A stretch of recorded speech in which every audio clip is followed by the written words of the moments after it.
Bonjour à tous. Comme certains le savent déjà, nous allons accueillir des travailleurs étrangers provenant du Nicaragua après les fêtes. Nous trouvions donc pertinent de vous partager un peu sur leur histoire ainsi que leur culture, puisque ce n'est pas un pays dont on parle énormément. Par coïncidence, j'ai voyagé moi-même au Nicaragua en 2017, donc cela rend le tout d'autant plus plaisant car j'ai pu constater de mes propres yeux les éléments qui vous seront présentés. Pour se situer un peu, le Nicaragua se trouve en fait en Amérique centrale, entre le Costa Rica et le Honduras. En superficie, il s'agit du plus grand pays de toute l'Amérique centrale. Il compte actuellement 6,7 millions d'habitants et il y a plus d'1 million d'habitants qui est concentré au niveau de la capitale, Managua, que l'on peut voir ici en rouge.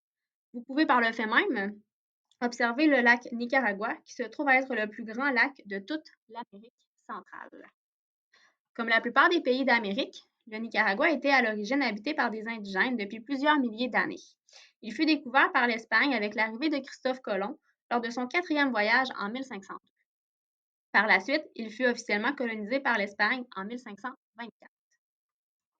Dans les années 1800, le Nicaragua se joint à une vague d'indépendance dans différentes colonies et obtient la sienne officiellement le 15 septembre 1821. Le 15 septembre est encore aujourd'hui la fête nationale du Nicaragua.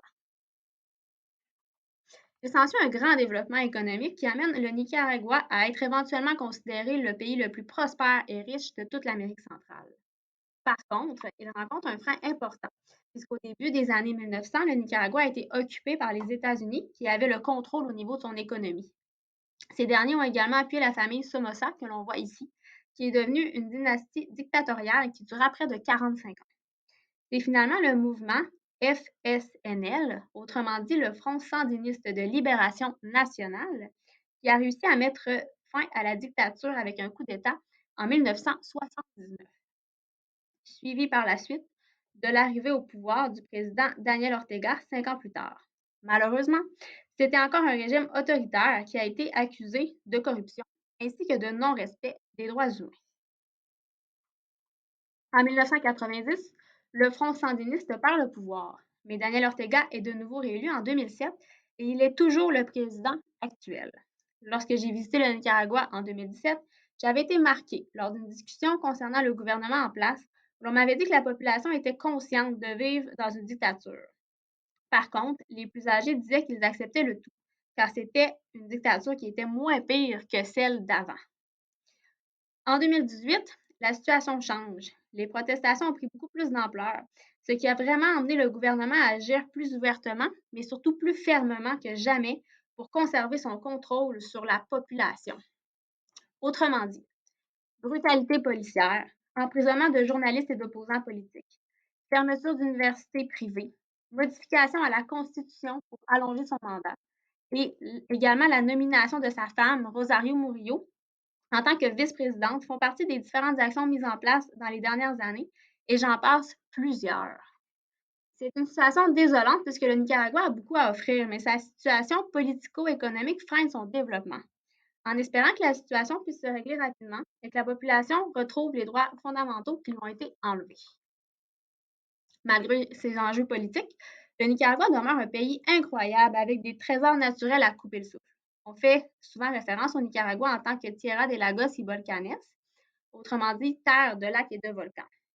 Justement, dans le lac Nicaragua vu plus tôt, les éruptions volcaniques ont permis la formation de plusieurs îles. La plus connue est la fameuse île Ometepe, que j'ai également visitée en 2017, qui est celle que l'on voit sur l'image. Elle est seulement accessible en traversier et on s'entend que ce n'est pas du tout les gros traversés qu'on connaît ici. Et puisque j'étais là-bas en janvier et qu'il s'agit de la période des vents, j'ai dû rester là-bas 2 jours supplémentaires à ce qui était prévu car il était trop dangereux de prendre le bain. Pour ce qui est de l'île Ometepe, elle est constituée de 2 volcans, Concepción et Maderas, qu'il est possible de visiter en randonnée. Moyogalpa, que l'on voit à gauche, est le port d'arrivée et également le plus gros village de l'île. Sinon, pour le reste de l'île, c'est très rural et presque seulement accessible en VTT. Un autre endroit particulier est le volcan Masaya, situé dans la ville du même nom. Il s'agit d'une expérience unique puisqu'il est toujours en activité, donc lorsqu'on monte à son sommet, il est possible d'y observer de la lave en fusion. Toujours dans la thématique volcan, Le Cerro Negro est le plus jeune volcan d'Amérique centrale et sa dernière éruption date seulement de 1999. Il est possible d'aller faire de la luge également dans les cendres qui parsèment son sommet. Le Nicaragua est bien sûr reconnu pour ses plages, mais surtout pour ses vagues. C'est en effet une destination de choix pour les surfeurs. Les Nicaraguayens sont gourmands et la nourriture prend une place très importante dans leur cœur. Le mets traditionnel par excellence se nomme le gallo pinto, signifiant coq pain lorsqu'on le traduit en français. Il s'agit d'un mélange de riz et de fèves. Ce repas peut être mangé autant au déjeuner, dîner qu'au souper et peut accompagner presque tout. Bref, il est tellement dans chaque assiette que j'en ai fait une indigestion lors de ma visite. Les nakatamales sont aussi très populaires. Il s'agit de pâtes farcies avec de la viande, généralement du porc, ainsi que d'autres petits condiments.